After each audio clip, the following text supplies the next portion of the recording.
دعوت خطاب دوں گا۔ حضرت علامہ پیر سید اشتیاق حسین شاہ صاحب تشریف لائیں اور جو خطاب کا موضوع چل رہا ہے اسی کو آج آگے بڑھائیں گے۔ آپ تمام احباب سے جو حاضرین ہیں ان سے بھی اور جو اس وقت سن رہے ہیں اپنے گھروں پر ریڈیو کے ذریعوں سے بھی گزارش ہے کہ ذوق کے ساتھ اور اپنے دل و دماغ کو تمام تر یکسوئی کے ساتھ متوجہ کرتے ہوئے انہیں سماعت فرمائیں، اس لیے کہ یہ وہ خطاب ہیں جن کا تعلق ایمان کے ساتھ ہے۔ لہٰذا یہ جتنا آپ زیادہ توجہ سے سمجھیں گے اتنی ہی برکتیں ناصل ہوں گی اور آپ اس قابل ہو سکیں گے کہ ہو سکتا ہے کہ آپ کے ذریعے اللہ کسی اور کو ہدایت عطا فرما دے۔ تو لہٰذا سنیں گے تبھی آپ بیان کرنے کے لائق ہوں گے۔ وہ سنی نہ بنے بس ایک کان سے سنا اور دوسرے سے نکل گیا، تو یہ تو یاد رکھا بڑا اچھا خطاب تھا لیکن کیا کہا خطاب میں یہ یاد نہیں ہے۔ کوشش کریں کہ جب آئیں کوئی نہ کوئی بات اپنے ساتھ لے کر کے جائیں، اور اس معاملے میں میاں حبیب صاحب کی بڑی اچھی عادت ہے کہ یہ خطاب میں سے کی پوائنٹس نوٹ کرتے رہتے ہیں اور بڑا حظ بھی لیتے ہیں۔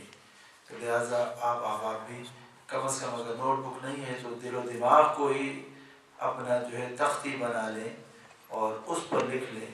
تو اگر آپ نے اپنے دل و دماغ کی تختی پر حسین کی محبت کی تحریر لکھ لی تو انشاءاللہ العزیز کوئی بدعقیدگی اندر نہیں جا سکے۔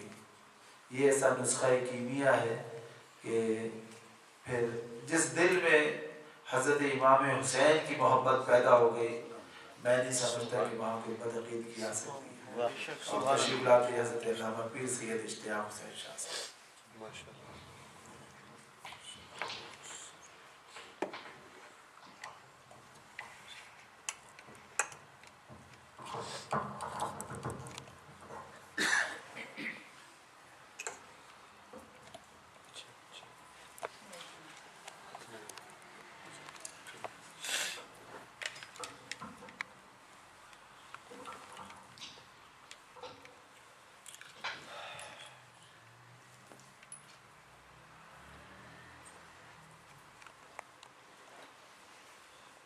نحمده ونصلي ونسلم على رسوله الكريم،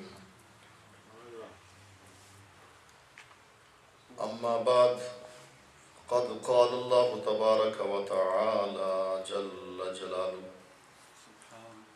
في القرآن المجيد والفرقان الحميد: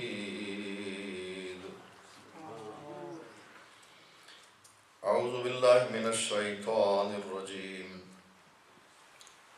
بسم الله الرحمن الرحيم. إن الذين يؤذون الله ورسوله لعنهم الله في الدنيا والآخرة وأعد لهم عذابا مهينا. صدق الله مولانا العظيم وبلغنا رسوله النبي الأمي الكريم، ونحن على ذلك لمن الشاهدين والشاكرين، والحمد لله رب العالمين. وقد قال الله تبارك وتعالى جل جلاله في شان حبيبه مخبرا وآمرا: إن الله وملائكته يصلون على النبي يا أيها الذين آمنوا صلوا عليه وسلموا تسليما. اللهم صل على سيدنا ومولانا محمد وعلى آل سيدنا ومولانا محمد وبارك وسلم عليه. صلاة والسلام عليك يا سيدي يا رسول الله وعلى آلك وأصحابك يا سيدي يا حبيب الله. صلاة والسلام عليك يا رحمة للعالمين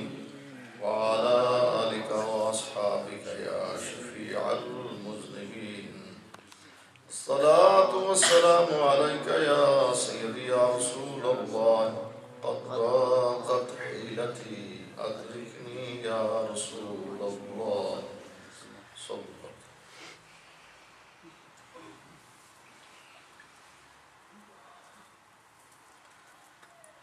اب بھی چمک رہا ہے، اب بھی چمک رہا ہے حسین ابن علی کا نام. سبحان اللہ. اب بھی چمک رہا ہے ابن علی کا نام. اب بھی چمک رہا ہے ابن علی کا نام. اور خاک اڑ رہی ہے ابھی یزید زیاد کی، لعنت برس رہی ہے، لعنت برس رہی ہے یزید و زیاد پر. سبحان اللہ. حضرات گرامی، یقیناً کل کی گفتگو کا کچھ نہ کچھ حصہ آپ کے ذہن نشین ہوگا.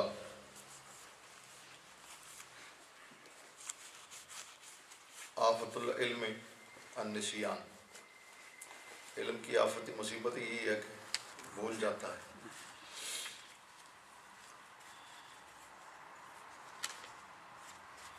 اس لائن کے بارے میں امت کا اجماعی نظریہ کیا ہے، اس پہ گفتگو ہو رہی ہے. سمجھ گئے آپ؟ یزید لائن، اس کے بارے میں امت کے محققین نے، علماء نے، ائمہ نے کیا موقف اختیار کیا. اور ظاہر ہے جو موقف انہوں نے اختیار کیا قرآن و سنت کی روشنی میں اختیار کیا. تو اس سلسلے میں گفتگو چل رہی ہے. بات یہ چلی تھی کہ اگر کوئی اسے حدیث قسطنطنیہ کے زمرے میں لانا چاہے تو ان وجوہ سے وہ اس سے خارج ہے، اس میں داخل نہیں ہو سکتا، بلکہ ان دلائل کی روح سے اس عموم سے خارج ہے. اس لیے کہ اس نے اپنے 3.5 سالہ دور حکومت میں، کتنے سال؟ رجب 60 ہجری میں تخت حکومت پہ قابض ہوا اور 64 کے شروع میں ربیع الاول 64 میں ہی جہنم رسید ہوا. تو یہ جو بٹے ہیں نا اس کو شمار نہیں کرتے عموماً، اس لیے کہتے ہیں 3 سالہ دور حکومت، 6.5 کی بجائے. تو اس 3 سالہ دور حکومت میں اس کے 3 ایسے سیاہ کرتوت ہیں جس کی بنا پر وہ لعنتی ہے. اور صرف لعنتی نہیں، اس بنا پر امت کے علماء نے، ائمہ نے اسے کافر قرار دیا. ان میں سے پہلا کل ہم نے کچھ تذکرہ کیا تھا کہ سب سے بڑا جرم اس کا یہ ہے، سب سے بڑا سیاہ کرتوت اس کا یہ ہے کہ محرم 61 ہجری میں 61 ہجری محرم میں اس نے میدان کرب و بلا میں نواسہ رسول، شہزادہ رسول، جگر گوشہ بطول حضرت سیدنا امام حسین علیہ السلام کو خاندان اور جان نثاروں سمیت شہید کروایا. یہ اتنا بڑا جرم ہے.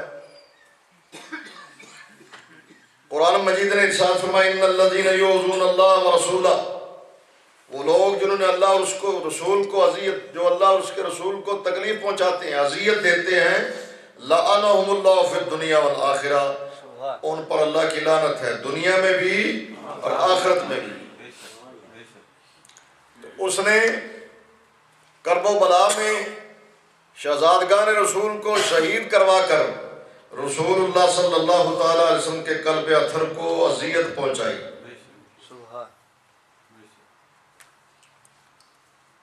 سرکار دو عالم صلی اللہ تعالیٰ علیہ وسلم جب حضرت امام حسین علیہ السلام کی شہادت کی خبر آئی نا، آپ کی ولادت ہوئی، حضور کی گود میں ہے، شہادت کی خبر آئی، تو اس خبر کو سن کر حضور سرکار دو عالم علیہ السلام کے آنسو جاری ہو گئے. پھر رسول اللہ صلی اللہ تعالیٰ علیہ وسلم نے بارہا، ایک بار نہیں، اب فضائل کی بات نہیں، وہ موضوع آئے گا ہم تفصیل سے بیان کریں گے، بارہا متعدد مرتبہ مختلف مقامات پر مختلف انداز سے یہ بتلایا کہ جس نے حسین سے محبت کی اس نے مجھ رسول سے محبت کی، جس نے حسین سے دشمنی کی اس نے مجھ رسول سے دشمنی کی. یہاں تک کہ ایک مقام پر آپ علیہ السلام نے ارشاد فرمایا انا حارب لمن حاربہم، میری اس کے ساتھ جنگ ہے جو ان سے جنگ کرے، جو ان سے لڑے میں اس سے لڑوں، میری اس سے جنگ ہے. تو رسول اللہ صلی اللہ تعالیٰ علیہ وسلم نے مختلف اسلوب اور انداز سے اس بات کو امت کے سامنے واضح فرما دیا کہ ان کو اذیت دینا رسول اللہ کو اذیت دینا ہے. تو جب اس نے آل رسول کو اذیت دی، وہ حدیث کا بھی تفصیل سے عرض کریں گے، اس میں رسول اللہ صلی اللہ تعالیٰ علیہ وسلم ارشاد فرمایا تم میں دو چیزیں چھوڑ کے جا رہا ہوں، باری اگر اسی پہ لگ گئے تو موضوع سے ہٹ جائیں گے، صرف اشارہ کروں گا. ایک روایت میں سرکار علیہ وسلم فرمایا میں دیکھوں گا تو میرے بعد ان کے ساتھ کیسا سلوک کرتے ہو، میں دیکھوں گا، فرمایا اگر ان سے تمسک کرو گے، ان کو مضبوطی سے تھامے رکھو گے تو کبھی گمراہ نہیں ہوں گے. ایک کتاب اللہ کی کتاب، ایک میری اطرت اہل بیت آل رسول، میں دیکھوں گا تم میرے بعد ان کے ساتھ کیسا سلوک کرتے ہو. کہیں مسلم شریف میں 3 مرتبہ ارشاد فرمایا اذکرکم اللہ فی اہل بیتی، 3 مرتبہ ارشاد فرمایا میں اپنی اہل بیت کے بارے میں، اپنی آل کے بارے میں تمہیں اللہ یاد دلاتا ہوں، اللہ سے ڈراتا ہوں. ان سے سلوک کرتے ہوئے خدا سے ڈرنا، خدا کو یاد رکھنا، اذیت نہ پہنچانا. سمجھ آئی نا؟ جی سبحان اللہ. اگر نہیں سمجھ آئی تو ذرا ذوق لے لیں، آپ نے لی تو میں تو لوں نا. گویا کہ سرکار دو عالم علیہ السلام امت کو سمجھا رہے ہیں، بتلا رہے ہیں کہ دیکھنا عظمت آل نبی، عظمت آل نبی بھول نہ جانا لوگو، عظمت آل نبی بھول نہ جانا لوگو، اذکرکم اللہ فی اہل بیتی، عظمت آل نبی بھول نہ جانا لوگو. اور رہ کی حکومت کے لالچ میں دیکھنا غیر کی باتوں میں نہ آنا لوگو، عظمت آل نبی بھول نہ جانا لوگو. تو ہر انداز سے سرکار علیہ السلام نے اس بات کو سمجھا دیا، واضح فرما دیا کہ ان کو تکلیف پہنچاؤ گے، اذیت دو گے تو وہ کس کو اذیت ہوگی؟ بولے یار، پتہ لگے منو ایتھے ہی ہو، تقریر تو تاں کرنی ہے جو کوئی گل سمجھ بھی آ رہی ہو. حضور کو اذیت ہوگی، رسول اللہ کو اذیت ہوگی، تکلیف ہوگی. ارے کس کس بات کا تذکرہ کریں؟ حضور سرکار دو عالم علیہ السلام کے چچا حضرت عباس رضی اللہ تعالیٰ حضور کے چچا، بدر کی جنگ تھی نا، غزوہ بدر، تو مکہ والے کافروں کے ساتھ آئے تھے. تو جو 70 جو گرفتار ہوئے ان میں ایک حضرت عباس بھی تھے. رات کو جب صحابہ نے مسجد نبوی کے ستونوں سے باندھ دیا تھا حضرت عباس رضی اللہ تعالیٰ عنہ یہ جو بند تھے یہ سخت تھے. آپ رسیوں کے ان بند کی وجہ سے آپ کبھی کبھی نا درد کی وجہ سے کراتے تھے. رسول اللہ صلی اللہ تعالیٰ علیہ وسلم رات کو آرام میں سو نہیں سکے. اس وقت کن کے ساتھ آئے تھے؟ کافروں کے ساتھ. اور پہلا مارکا تھا حق و باطل کا، بدر. کافروں کے ساتھ آئے تھے تو گرفتار ہو کر جب ستون سے باندھا گیا، باندھ سخت تھے، درد کی وجہ سے آپ کراتے تھے. جب درد ہوتی ہے نا تو آ نکلتی ہے. تو آپ کی کبھی کبھی جب آ نکلتی تھی نا تو رسول اللہ صلی اللہ تعالیٰ علیہ وسلم آپ بے قرار ہو کے آپ کاشان اقدس سے باہر تشریف لاتے. صحابہ نے پوچھا یا رسول اللہ صلی اللہ تعالیٰ علیہ وسلم، یا اللہ کیا معاملہ ہے، آپ بے قرار کیوں ہیں، بے چین کیوں ہیں؟ سرکار نے فرمایا کہ عباس کے بند ڈھیلے کر دو، پھر ان کے نہیں سارے قیدیوں کے بند ڈھیلے کر دو. تو جو آقا یہ رسیوں کے بند جو سخت تھے ان کی درد کو سرکار برداشت نہیں فرما سکتے تھے. جب سید الشہداء امام حسین علیہ السلام میدان کربلا میں علی اکبر علی اصغر کو بھی پیش فرما رہے ہوں گے، اس وقت سرکار کا عالم کیا ہوگا وہ پھر کبھی انشاءاللہ سنائیں گے. تو عرض کر رہا ہوں اذیت دی، تکلیف دی، جس نے ان کو اذیت دی، تکلیف دی، رسول اللہ کو اذیت دی، اور جس نے رسول اللہ صلی اللہ تعالیٰ علیہ وسلم کو اذیت و تکلیف دی، رب قرآن میں ارشاد فرماتا ہے اس پر اللہ کی لعنت ہے، دنیا میں بھی آخرت میں بھی. تو یہ کس نے دی؟ عمر بن سعد نے دی، ابن زیاد نے دی، یزید لعین نے دی. اس لیے یہ سارے کیا ہوئے؟ لعنتی. لعنت اللہ علیکم دشمنان اہل بیت. یہ اس کا پہلا سیاہ کرتوت، سب سے بڑا جرم. آگے چلیں. دوسرا جرم، جب یہ خبریں مدینہ المنورہ میں پہنچی، آپ جانتے ہیں واقعہ کربلا کہاں ہوا؟ کربلا کہاں ہے؟ عراق میں. اور مدینہ طیبہ سینکڑوں میل کا فاصلہ ہے. اور یہ 61 ہجری ہے، پہلی صدی ہے، 61 ہجری. عام درفت کے ذرائع خبروں کا آنا جانا، ان کی تصدیق کرنا وقت لگتا ہے. ٹھیک ہے جی. جب مدینہ والوں کو خبر ہوئی، نے کہا اچھا یہ ہوا بھائی. پہلے تو لوگ خاموش تھے نا، مختلف انداز سے، ہم اس بحث میں نہیں پڑھنے والے اس وقت، کہ مختلف انداز سے پہلے ولی عہد قرار دینے کے لیے بیعت لی گئی، پھر وہ قابض ہوا تو لوگوں کو لگا، ڈرایا دھمکایا، لالچ دیا، بہت کچھ ہوا. تو کچھ جو لوگ خاموش تھے اب خاموش کیسے رہے؟ اب اس کا حال انہوں نے یہ سوچا کہ مدینہ طیبہ میں جو ان کا گورنر تھا اس کو کہا ایسا کرو، کچھ چنیدہ لوگ، بڑے بڑے لیڈر، ایک وفد بناؤ، ڈیلیگیشن، اور دمشق میں بھیجو. جب یہاں آئیں گے ہم ان کی خدمت کریں گے، مہمان نوازی کریں گے، تحفے تحائف دیں گے، کھلائیں پلائیں گے. بادشاہوں کے پاس وفد جاتے ہیں تو لوگ کیا کرتے ہیں؟ خاطر کرتے ہیں، خاطر کریں گے، گفٹ دیں گے، یہ خوش ہو جائیں گے. واپس جا کے تعریفیں کریں گے، وہاں پہ دمشق میں گئے، کیپٹل میں گئے، بلے بلے بلے بلے، موجہ ہی موجہ. اتنی خدمت خاطر کی، اتنے گفٹ دی. توجہ آپ کی، آسان کر کے سمجھا رہا ہوں. جب یہ وفد گیا، دمشق گیا، بڑی خاطر کی، بڑی خدمت کی، بہت تحفے دیے، ابھی ذکر کرتا ہوں بعد میں، بڑے تحفے دیے. لیکن یہ کون لوگ تھے؟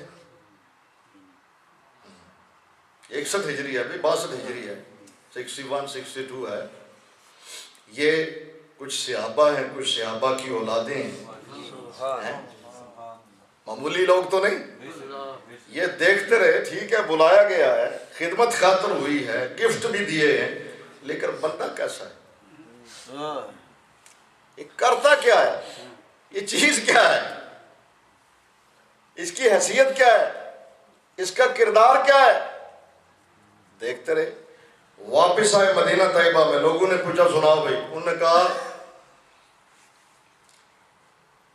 سب لوگ بالخصوص جن کی روایتیں، جن کا بیان، جن کی تقریریں علماء نے نقل کی ہیں، ان میں سے ایک بزرگ ہیں حضرت منذر بن زبیر. انہوں نے کہا سنو، بڑی خدمت کی، خاطر کی، تحفے بھی دیے، مجھ کو 1,00,000 درہم دیے. کتنے؟ معمولی بات ہے اس وقت میں. 1,00,000 درہم مجھے دیے، لیکن یہ 1,00,000 درہم مجھے حق سچ بیان کرنے سے روک نہیں سکتے. ہم نے دیکھا شراب میں دھوتا رہتا ہے. یہ نمازی لوگ تھے نا، صحابی تھے، صحابہ کی اولاد تھے. انہوں نے تو پوچھنا یہ تھا کہ نماز بھی پڑھتا ہے کہ نہیں. یہ اپنے انداز سے تو یہ سوچ رہے تھے نماز پڑھتا ہے کہ انہوں نے کہا نماز ظاہر کرتا ہے، نماز کہاں پڑھتا ہے، وہ تو نشے میں دھوتا رہتا ہے، کتوں سے کھیلتا ہے، ریچھ بندر سے کھیلتا ہے، گانا بجاتا ہے، ساری ساری رات اس کے گردا گرد لونڈیاں گانا گاتی رہتی، ناچتی رہتی ہیں. ان لوگوں نے آ کے یہ کہانی سنائی. اور سناؤ. جب سب سنایا تو حضرت عبداللہ ابن حنظلہ خود بھی صحابی ہیں، ان کے باپ بھی صحابی. حضرت حنظلہ کون؟ حضرت حنظلہ رضی اللہ تعالیٰ عنہ. ان کا لقب ہے غسیل الملائکہ. کیا لقب ہے؟ ذرا ذوق آ جائے محفل میں، توجہ. حضور سرکار دو عالم صلی اللہ تعالیٰ علیہ وسلم جلوہ فروز ہیں. غزوہ احد کے لیے، جنگ خندق کے لیے حضور نے تیاری کا اعلان فرمایا. خادمین کو بھیجا. صبح کا وقت ہے، فجر کا وقت ہے، صبح رسول اللہ صلی اللہ تعالیٰ علیہ وسلم جب آپ نے غزوہ احد کے لیے تیاری کا اعلان فرمایا، چلتے چلتے وقت گزرتا گیا. منادی ہوئی. حضور کے خادم گلیوں محلوں میں اعلان کر رہے ہیں سرکار دو عالم علیہ السلام غزوہ احد کے لیے تشریف لے جا رہے ہیں، جہاد کے لیے تیار ہو جاؤ. ان کی شادی ہوئی تھی اور شادی کی پہلی رات یہ اٹھے اور حضور سرکار دو عالم علیہ السلام کے اعلان پر دیکھیے صحابہ کرام رضوان اللہ تعالیٰ علیہم اجمعین کا جذبہ اطاعت، حضور کی فرما برداری، حضور کے حکم پر لبیک کہنا. اسی حالت میں غسل کی حاجت تھی، لیکن کہا اگر میں غسل میں مصروف ہوا کہیں ایسا نہ ہو حضور تشریف لے جائیں، پیچھے رہ جاؤں اور سزا پاؤں کہ حضور سے بھی حضور کا آرڈر آئے، حضور کا اعلان آئے. اللہ اکبر. بات ایک یاد ہے، مسئلہ سناتے چلو. حضور سرکار دو عالم علیہ السلام نے اذان نہیں فرمائی. علماء فرماتے ہیں حضور نبی کریم علیہ السلام اذان نہیں فرماتے تھے. ریزن، وجہ، حالانکہ حضور نے اذان کے فضائل بیان فرمائے، فضائل اذان بیان فرمائے کہ مؤذن کا یہ ثواب ہے، یہ فضیلت ہے، یہ عظمت ہے، لیکن حضور اذان خود نہیں فرماتے. بلال کو کہتے ہیں بلال اذان دے دو، صحابہ کو کہتے ہیں اذان دے دو. علماء نے ریزن بیان کیا، فرمایا حضور فرمایا یا علی الصلاۃ، یا علی الفلاح، نماز کے لیے آؤ، فلاح کے لیے آؤ.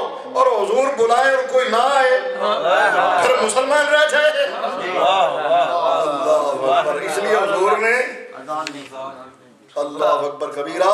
تو جب خادمین کو بھیجا اعلان کر رہے ہیں تو حضرت حنظلہ رضی اللہ تعالیٰ عنہ اسی عالم میں غسل کی حاجت تھی، اسی عالم میں حضور کے لشکر میں شامل ہو گئے. غزوہ احد آپ جانتے ہیں مسلمانوں کا نقصان بھی ہوا.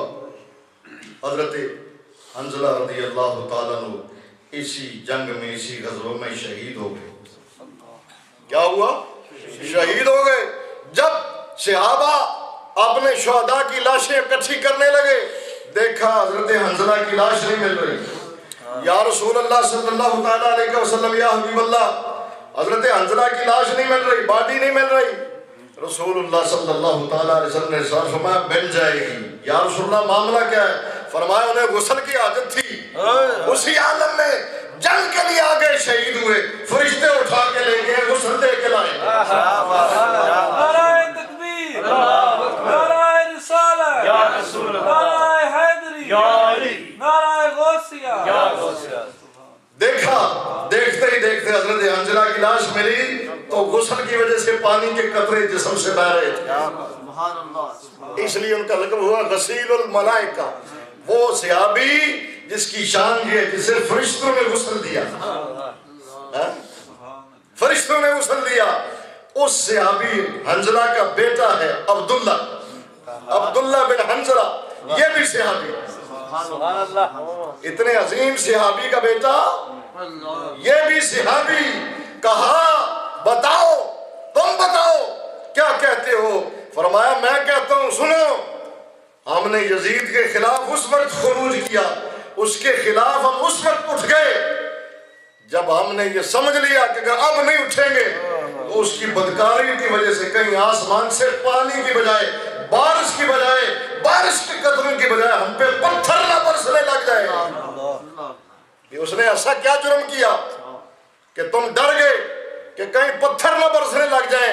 فرمایا سنو اس کے جرم، یہ شراب پینا، یہ ناچ گانا کرنا، اس کو تو معمولی سمجھ رہے ہو گے، اسی پہ بس نہیں، اس نے خدا کے حلال کردہ کو حرام قرار دیا، اللہ کے حرام کی ہوئی کو حلال قرار دیا. وہ تو ماں بہن بیٹیوں سے نکاح کرواتا ہے، محرمات سے نکاح کو اعلانیہ چھپ چھپا کے نہیں، اعلانیہ رواج دے رہا ہے. اس لیے ہم ڈر گئے کہ کہیں ایسا نہ، آپ بھی اگر چپ رہے نا تو کہیں ایسا نہ ہو آسمان سے پتھر برسنے لگے. تو جب یہ معاملہ ہوا، اب صحابہ جمع ہیں، صحابہ کی اولاد ہے، جمع ہے مسجد نبوی شریف نے. انہوں نے کہا اچھا پر یہ بات ہے نا، تو لوگوں نے تو مشہور کر دیا گیا کہ اس نے بھی بیعت کر لی، اس نے بھی بیعت کر لی، اس نے بھی بیعت کر لی ہے. تو اس لیے ایک شخص نے اپنی پگڑی اتاری، مسجد نبوی شریف میں رکھ دی. فرمایا میں جس طرح میں نے اپنی پگڑی اتار کے رکھ دی ہے، یزید کی بیعت اتار کے رکھ دی. سب اپنی اپنی پگڑیاں اتارنے لگے، پگڑیوں کے ڈھیر لگ گئے. ایک آدمی نے کہا نہیں پگڑی نہیں، جوتے اتارتے ہیں. کہا میں جس طرح میں نے اپنا جوتا اتارا اس طرح یزید کی بیعت کو توڑتا ہوں. اب جوتیوں کے ڈھیر لگ گئے، ایک طرف پگڑیوں کے ڈھیر، ایک طرف جوتیوں کے ڈھیر لگ گئے. مختصر یزید کو جب یہ خبر ہوئی، اب دوسرا کرتوت سنو. یزید کو خبر ہوئی دمشق میں، یہ بات ہے مدینہ طیبہ کی، اس کو خبر ہوئی دمشق میں. اس نے ابن زیاد کو بلایا. کہتے ہیں ابن زیاد کو حکم نہیں اس نے دیا تھا، سنو. ابن زیاد کو بلایا، کہا ایسا کرو، جاؤ مدینہ والوں کو سمجھاؤ میری بیعت میں واپس آ جائیں، ووٹ دے دیں، مان لیں میری حکومت کو، اور اگر نہ مانے تو جنگ کرو. ابن زیاد آکھیا دو کام میں ایک کوئی بندہ دو کام نہیں کر سکتا. اگے شہزادہ رسول نے قتل کروائے، ہوں مدینہ پاک والے تے حملہ کرا، دو کام میں نہیں کرنے، ایک کر لیا بس ہوں نہیں. ثابت دلیل ہو گئی. ابھی دلیل ساری ایک اور، کیا بات ہے. ابن زیاد کا اپنا اقرار ہے، سمجھ آ رہی ہے؟ ابن زیاد کو جب اس نے کہا مدینہ طیبہ کی طرف لشکر لے کے جاؤ، کتنا لشکر؟ 25,000. اس میں سے 10 یا 15,000 سوار، 10,000 سوار، 15,000 پیادے، 25,000 کی آرمی لشکر دے کے مدینہ طیبہ پر حملہ کے لیے بھیجا. مدینہ پاک پر چڑھائی کرنے کے لیے بھیجا. ابن زیاد کو کہا کربلا میں جو رنگ گل کھلائے ہیں نا، یہ جاؤ مدینہ پاک میں. اس نے کہا دو کام نہیں کرنے، ایک کر چھڑے اور دوجا نہیں. اب ثابت ہو گیا نا کہ یہ کام کس نے کیا، کس نے کروایا؟ ابن زیاد نے. کس کے حکم سے؟ ہاں، 61 کی بات نہیں، یہ 63 آ گیا. ابن زیاد نہیں مانا. ایک اور بڈھا کھوسٹ تھا، 90 سالہ بڈھا، مسلم بن عقبہ. نام رکھنے والوں نے مسلم نام رکھا تھا. کیا نام رکھا تھا؟ کو کیا خبر تھی یہ مسلم جو ہے یہ کیا گل کھلائے گا. اس لیے علماء امت نے اپنی کتابوں میں، تاریخ دانوں نے اپنی کتابوں میں جب اس کا ذکر کیا ہے تو پھر مسلم نہیں کہا، اس کو کہا مسرف، ظالم، اسراف کرنے والا، ظلم کرنے والا۔ اب اس کو مسلم بن عقبہ نہیں کہتے، مسرف بن عقبہ کہتے، مسرف۔ اس نے کہا میں جاتا ہوں، یہ لشکر لے کے آیا اور 3 دن تک مدینہ طیبہ کے لوگوں کو سمجھانا کہ واپس بیت میں آ جاؤ، نہ مانے تو جنگ کرنا۔ یہ لشکر لے کے آیا المختصر، مدینہ طیبہ میں ایک میدان ہے، حرہ اس کو کہتے ہیں، حرہ۔ اس میدان میں جنگ ہوئی، کس کی؟ مدینہ والوں اور یزید کی آرمی کی۔ یہ کربلا کے بعد سنا رہا ہوں، لوگ کہتے ہیں توبہ کر لی ہوگی، یہ اس کی توبہ ہے۔ امام پاک علیہ السلام کی شہادت کے بعد کہاں اس پہ بس نہیں، مدینہ پاک پہ حملہ کروایا۔ ادھر سے صحابہ اور صحابہ کی اولاد نکلی، ادھر یزید کا لشکر، جنگ ہوئی تو کیا ہوا؟ 10,000 اہل مدینہ شہید ہوئے۔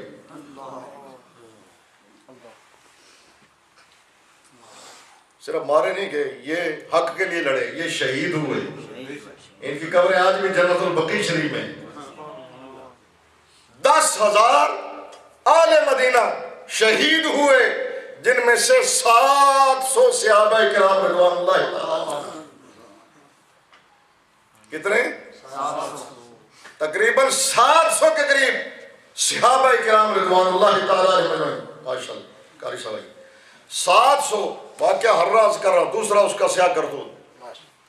کربلا کے بعد مدینہ طیبہ پہ حملہ کروایا، 10,000 اہل مدینہ شہید ہوئے، جن میں 700 کے قریب صحابہ کرام رضوان اللہ تعالیٰ عنہ۔ کتنے؟ 700۔ کس نے کروائے؟ یزید نے۔ اللہ اکبر کبیرہ۔ اور کس طرح کہ یہ لوگ معاذ اللہ ثم الیاذ باللہ بڑے بڑے لوگوں کو، حضرت ابو سعید خدری رضی اللہ عنہ کو پکڑ لیا، غار میں ملے، داڑھی کھینچ لی، ظلم و ستم کے ساتھ۔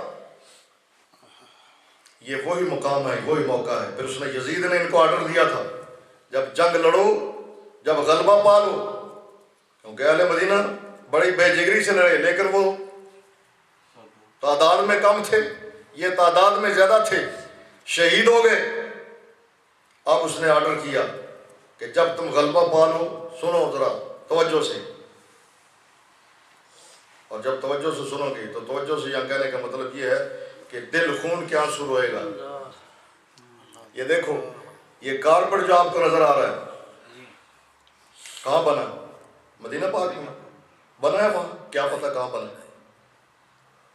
چاند دن، کچھ دن یہ بتایا گیا، چند دن۔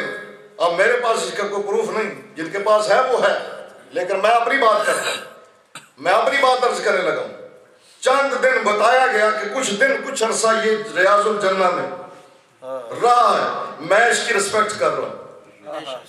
میرے پاس پروف نہیں، جن کے پاس پروف ہے ان پر تو اور زیادہ ضروری ہو گیا۔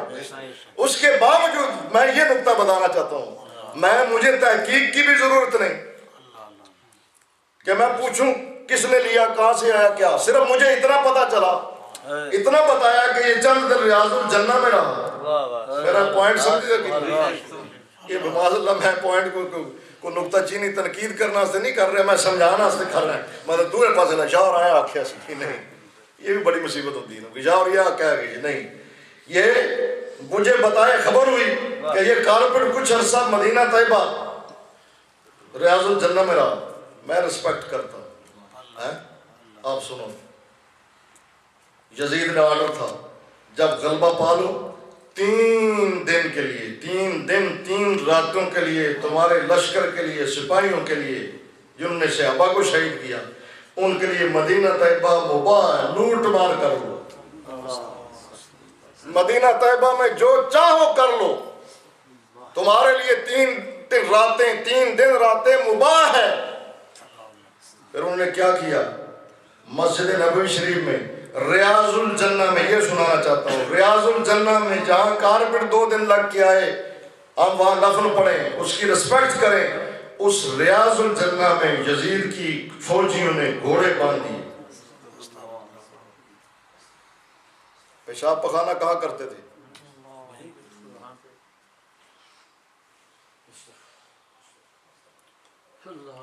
3 دن رات تک مسجد نبی میں اذان اقامت نہیں ہوئی۔ حضرت سعید بن مسیب تابعی ہیں، وہ بھی تھے، کہتے ہیں میں حضور کے روضہ اطہر میں چھپ گیا، یہ جو ملتا تھا اس کو پکڑتے مارتے تھے، سامان لوٹ لیتے تھے، گھروں میں داخل ہوتے تھے۔ اب مسجدوں میں یہ سنانا زیب نہیں دیتا، لیکن کیا کریں، سنانا پڑتا ہے۔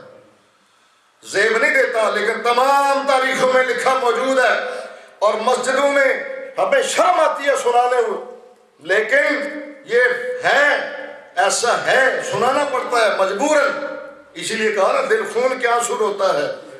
3 دن رات انہوں نے لوٹ مار مچائی، مارتے بھی تھے لوگوں کو، مال بھی لوٹ لیتے تھے، اور گھروں میں داخل ہو کر مدینہ طیبہ کی کنواری باعزت فارسہ عورتوں کی عزت و عصمت سے کھیلتے تھے۔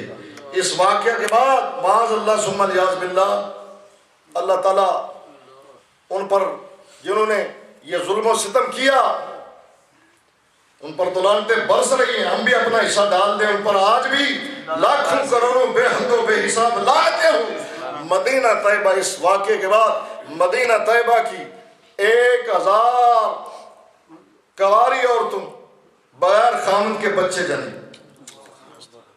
کتابوں میں لکھا ہے، شاہ عبد الحق محدث دہلوی جیسے آدمی نے لکھا ہے، تمام تاریخوں میں لکھا ہے۔ سوچ سکتے ہیں، تصور بھی کر سکتے ہیں کہ کوئی مسلمان مدینہ طیبہ میں یہ حرکت کرے؟ یہ کس نے کیا؟ یزید کے فوجیوں نے کروایا۔ کس نے؟ یزید نے۔ کربلا کے بعد 63 ہجری میں 3 دن رات تک مدینہ کو انہوں نے کہا مباح ہے، لوٹ مار کرو، جو دیکھا اس کو مار دیا، سامان لوٹ لیا، اور گھروں میں داخل ہو کر یہ حرکتیں کی، معاذ اللہ ثم الیاذ باللہ۔ پھر بھی مسلمان ہیں؟ اپنے دل کو پوچھو، جو کوئی میں سنایا ہے ثابت کرنا، بتانا، کتاب دکھانا، حوالہ دینا ہمارا کام ہے، آپ اپنے دل سے پوچھیں، پھر بھی مسلمان ہیں؟ آپ بھی کوئی کہے کہ جناب ہو بتاؤ نا ذرا، کہ جب مدینہ طیبہ میں جائیں تو قدم بھی رکھتے ہوئے، ارے سر کا موقع ہے وہ جانے والے، حرم کی زمین قدم رکھ کے چلنا، ارے سر کا موقع ہے وہ جانے والے، زائر کوئے جنا آہستہ چل، دیکھ آیا ہے کہاں آہستہ چل۔ اس جگہ یہ ظلم و ستم، یہ بدماشیاں، جو سامنے آتا قتل کر دیتے۔ ایک بوڑھی عورت کا جوان لڑکا، توجہ سے آگے بڑھتے جلدی سے، زیادہ وقت نہیں لیتا۔ ایک بوڑھی عورت کا بیٹا، جوان بیٹا پکڑا انہوں نے، آیا کہا بھی بیعت کرو۔ اس مسلم بن عقبہ جو نام تھا مصرف، اس نے کہا بیعت کرو۔ لایا گیا، کہا بیعت کرو، اس نے کہا میں اطاعت پہ بیعت کرتا ہوں، معصیت پہ بیعت نہیں کرتا، نافرمانی پہ بیعت۔ اچھی بات کی اس نے، وہ غلط بات ہے۔ یہ تو سیدنا صدیق اکبر رضی اللہ عنہ خلیفہ بنے، پہلی تقریر جو کی، پہلا خطاب کیا ممبر پہ، تو کہا اگر میں حضور کی فرمان کے مطابق بات کروں، عمل کروں تو میری اطاعت کرو، اگر قرآن و سنت کے خلاف بات کروں تو نہ اطاعت مت کرنا۔ یہ تو وہ بات ہے۔ اس نے کہا میں اطاعت پہ بیعت کرتا ہوں، نافرمانی معصیت پہ بیعت نہیں کرتا۔ کہا پکڑو اس کو، مارو، قتل کر دیا۔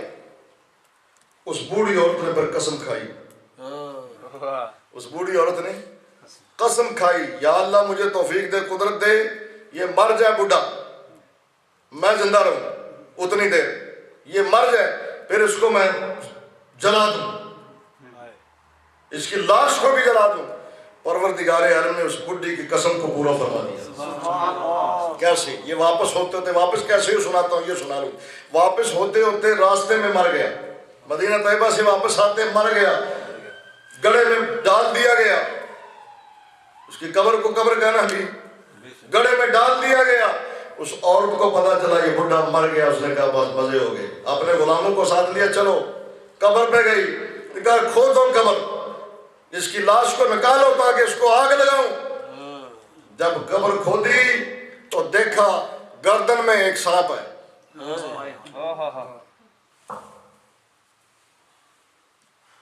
گردن میں سانپ لپٹا ہوا ہے اور اس کے ناک کی ہڈی کو اپنے منہ میں رکھ کے چوس رہا ہے. لوگوں نے کہا اللہ تعالیٰ نے اس کو عذاب دے دیا, تو نے اپنی آنکھوں سے دیکھ لیا, اب رہنے دے. اس نے کہا نہیں, اس کو چھوڑ جاتی, میں اپنی قسم پوری کروں. پاؤں کی طرف سے اس کو قبر کو کھودو. جب پاؤں کی طرف سے کھودا تو دیکھا وہاں بھی سانپ لپٹا ہوا. اب تو رہنے دو. اس نے کہا نہیں, میں نے اپنی قسم ضرور پوری کرنی ہے.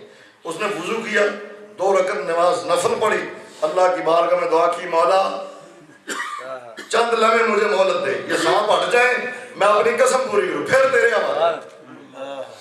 اب دیکھا تو سانپ ہٹ گئے. اس نے کہا نکالو اس کو, نکال کے آگ لگا دی, جلا دیا گیا.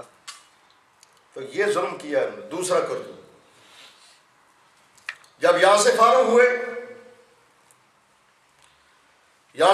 ہوئے تو یزید نے ان کو آرڈر کیا کہ ادھر مکہ والوں نے بھی عبداللہ ابن زبیر کی بیعت کر لی ہوئی.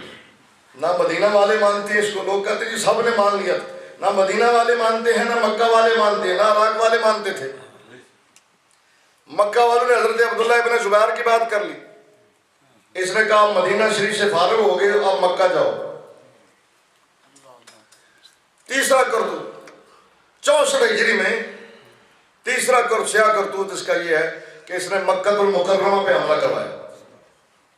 مصرف وہ تو راستے میں مر گیا, اب ابن نمیر اس نے کمانڈر بنایا, وہ چیف بنا اور آرمی کو لے کے, فوج کو لے کے مکہ المکرمہ پہ حملہ ہوا. کہتے ہیں جی وہ بعد میں یہ کیا اس نے مدینہ طیبہ پہ حملہ اور اس کے بعد مکہ المکرمہ پہ حملہ. حضرت عبداللہ ابن زبیر اندر تھے, حرم میں تھے, انہوں نے حرم کا محاصرہ کر لیا. فوج گردا گرد کھڑی ہے, محاصرہ کر کے کھڑی ہے, اور پھر منجنیق سے بیت اللہ پہ, کعبۃ اللہ پہ پتھر برسائے. اس وقت بم یہی تھے نا, اس وقت کے بم, علامہ صاحب فرما رہا ڈرون حملے, اس وقت یہی تھے. اتنے پتھر برسائے کہ آگ لگ گئی. غلاف کعبہ چل گیا, دیواریں ننگی ہو گئیں. چھت میں جو حضرت اسماعیل ذبیح اللہ علیہ نبی علیہ وسلم فدیہ میں دمبا آیا تھا, اس کے سینگ اب تک موجود تھے, وہ بھی جل گئے. 62 days 64 دن محاصرہ کیے رہے کعبۃ اللہ کا, اور پتھر برساتے رہے, لڑائی کرتے رہے حضرت عبداللہ ابن زبیر کے ساتھ. یہ مکہ المکرمہ پہ حملہ ہے. محرم 64 ہجری کا محرم, صفر, ربیع الاول. اسی دوران کربلا کے بعد مدینہ طیبہ پہ حملہ, پھر مکہ المکرمہ پہ حملہ. اسی محاصرے کے دوران خبر آ گئی کہ مردود مر گیا. جب یہ خبر آئی پھر ان لوگوں نے جان چھوڑی, مکہ المکرمہ کو چھوڑ کے گئے کہ اب تو مر گیا. اس حالت میں مرا کہ جب کہ اس کی فوج اس کے حکم سے مکہ المکرمہ پہ حملہ آئی تھی. تو آپ بتائیے, جس کی 3 سالہ دور حکومت. اسی لیے محدث ابن جوزی سے کسی نے پوچھا تھا, حضور غوث پاک رضی اللہ تعالیٰ کے دور میں بغداد کا بہت بڑا محدث ابن جوزی, شروع میں مخالف تھا, بعد میں آ گیا, پھر پتہ نہیں کیا ہوا. بہرحال وائز زبردست تھا, ہزاروں کا مجمع ہوتا تھا, تقریر کرتا تھا. بادشاہ وقت وزیر اس کے مجمع میں اس کے پاس آتے تھے, تقریریں سنتے تھے, واز سنتے تھے, مجلس کو تڑپا کے رکھ دیتا تھا. کسی نے سوال کیا کہ یزید کے بارے میں کیا خیال ہے؟ فرمایا تم بتاؤ, جیسے میں آپ سے پوچھتا ہوں تم بتاؤ. فرمایا تم بتاؤ, 3 سالہ دور حکومت میں پہلے سال امام حسین علیہ السلام کو شہید کروایا, دوسرا مدینہ طیبہ پہ حملہ کروایا, لوٹ مار کروائی، مباح قرار دیا، اور تیسرا مکہ المکرمہ پہ حملہ کرایا۔ جو 3 سالوں میں یہ 3 کام کرے، تم بتاؤ اسے کیا کہنا چاہیے؟ لعنتی ہے کہ نہیں؟ ہاں، پوچھا ہے کہ نہیں؟ انہوں نے کہا ہے۔ فرمایا پھر کرو۔ انہوں نے کہا کہ اچھا یہ تو ہمیں بھی پتہ ہے کہ لعنتی ہے، لیکن آپ بھی لعنت کرتے ہیں؟ فرمایا کرتا ہوں، سر ممبر کرتا ہوں، ابھی کرتا ہوں، سب کرو، لعنتی ہے۔ ہاں، حضرت یہ حنبلی ہیں، ابن جوزی فقیہ القیہ الحراسی شافعی ہیں، وہ فرماتے ہیں مالکیوں کے نزدیک، حنفیوں کے نزدیک تو 2 قول ہیں، کسی میں ہے کہ کرو، کسی میں کیا ہے ظاہراً کرو، اعلانیہ کرو، کسی میں ہے پوشیدہ کرو، کہیں تلوی ہے، کہیں تصریح ہے، کہیں اشارتاً ہے، کہیں صراحتاً ہے۔ امام شافعی کے نزدیک ایک ہی قول ہے، کھول کے کرو۔ لعنہم اللہ فی الدنیا والآخرہ، جب اللہ دنیا اور آخرت میں اللہ لعنت ڈالتا ہے تو تم کیوں پریشان ہو؟ لعنت کرو۔ اللہ اکبر کبیرہ۔ اور پھر امام احمد بن حنبل رحمۃ اللہ تعالی علیہ، کل میں عرض کر رہا تھا، ہو گیا ٹائم جی، بس کریے، آخری بات کرتا ہوں۔ حضرت امام احمد بن حنبل سے جب آپ کے صاحبزادے نے پوچھا تو فرمایا کو ایمان والا ایسا ہوگا جو اللہ پر ایمان رکھتا ہو، اس کا حمایتی ہو ہی نہیں سکتا۔ پھر فرمایا میں کیوں اس پہ لعنت نہ کریں جس پہ اللہ نے اپنی کتاب میں لعنت کی ہے؟ پوچھا کہاں اللہ نے لعنت کی ہے؟ فرمایا سنو، سورہ محمد، هل عصیتم ان تولیتم ان تفسدوا فی الارض وتقطعوا ارحامکم اولئک الذین لعنہم اللہ۔ فرمایا مجھ سے یہی توقع ہے نا تم سے، اگر تمہیں حکومت دی جائے تو زمین میں فساد پھیلاؤ اور قرابت داری قطع کرو، رشتہ داری قرابت داری اور رحم کو قطع کرو۔ فرمایا جو ایسے لوگ ہیں جب حکومت ملے زمین میں فساد پھیلاتے ہیں، قرابت داری کو قطع کرتے ہیں، یہی وہ لوگ ہیں جن پہ اللہ کی لعنت ہے۔ اور پھر آپ نے شاہ بتاؤ امام حسین علیہ السلام کی شہادت آپ کو شہید کرانے سے زیادہ بڑا فساد زمین میں اور کون سا ہوگا؟ اعلیٰ حضرت فاضل بریلوی رحمۃ اللہ علیہ فرماتے ہیں کہ حضرت امام حسین علیہ السلام کے ساتھ یہ ظلم و ستم کرنا، ان کو شہید کروانا، اس سے بڑا فساد اور کیا ہوگا؟ فرمایا وہی ملعون نہیں جو اس کو ملعون نہ سمجھے، وہ بھی ملعون ہے، وہ بھی لعنتی ہے۔ اس سے بڑا فساد زمین فی الارض کیا ہوگا؟ فساد فی الارض اس سے زیادہ بڑا کون سا ہوگا؟ اور رسول اللہ صلی اللہ تعالی وسلم کی قرابت داری کو قطع کرنے سے زیادہ بڑی قرابت داری کو قطع کرنا کیا ہوگی؟ اس لیے جو ایسی باتوں کو ملعون نہ سمجھے وہ خود ملعون ہے، وہ خود لعنتی ہے۔ تو اس لیے آئمہ نے اگرچہ عقیدے میں تقلید نہیں ہوتی، یہ موضوع الگ ہے، عقیدے میں تقلید نہیں ہوتی، لیکن کوئی بندہ اس کو اپنا امام تو نہیں مانتا نا جس کا عقیدے کو غلط سمجھتا ہو، جس کا عقیدہ نہ سے جس کو امام مانتا ہے، ظاہر اس کا عمل عقیدہ بھی صحیح سمجھتا ہے تو امام مانتا ہے۔ تو چاروں آئمہ، امام اعظم ابو حنیفہ، امام مالک، امام احمد بن حنبل، امام شافعی، سب کے قول آپ کے سامنے پیش کر دیے کہ سب اس کو کیا کہتے ہیں؟ لعنتی ہیں۔ امام احمد بن حنبل رحمۃ اللہ علیہ نے کھل کے کافر کہا، یہ کافر ہو گیا۔ اور علامہ علوسی بغدادی رحمۃ اللہ تعالی علیہ فرماتے ہیں تم تو کہتے ہو کافر ہو گیا، سارے دلائل پیش کیے، اس کے اشعار پیش کیے، وہ شراب والے۔ حضرت امام پاک علیہ السلام کا جب سر انور آیا تو اس وقت جو شعر پڑھی، یہ سب تھوڑا تھوڑا اشارے آپ کو کر چکے ہیں، یہ سب پیش کر کے انہوں نے کہا تم تو کہتے ہو کافر ہو گیا، میرا خیال تو یہ ہے، میں کہتا ہوں مسلمان تھا ہی نہیں۔ لم یکن انا قولو یغلب علی ظنی ان الخبیث لم یکن مصدقا برسالت النبی صلی اللہ تعالی علیہ وسلم۔ فرماتے ہیں میرا غالب گمان یہ، میں کہتا ہوں کہ اس خبیث نے ہمارے آقا مولا سرکار دو عالم علیہ السلام کی نبوت اور رسالت کو مانا ہی نہیں تھا، تسلیم ہی نہیں کیا تھا۔ لم یکن مصدقا برسالت النبی صلی اللہ تعالی علیہ وسلم۔ تو ایسا شخص قرآن و سنت کی روشنی میں ایک حدیث رہ گئی مجھے یاد آ گئی، سرکار نے فرمایا جو اہل مدینہ کو ڈرائے، یہ بھی لعنتی ہونے کا ثبوت، جو اہل مدینہ کے ساتھ برائی کا ارادہ کرے ایسے گل جائے گا جیسے نمک پانی میں گلتا ہے۔ گل گیا کہ نہیں؟ اللہ اکبر کبیرہ۔ فرمایا جو اہل مسلم شریف میں حدیث ہے، سیاہ میں حدیث، فرمایا جو اہل مدینہ کو ڈرائے اللہ اس کو ڈرائے گا اور اس پر اللہ کی، اس کے فرشتوں کی اور سب لوگوں کی لعنت۔ سبحان اللہ۔ اس نے اہل مدینہ کو ڈرایا کہ نہیں؟ برائی کی ارادہ ہی نہیں کیا۔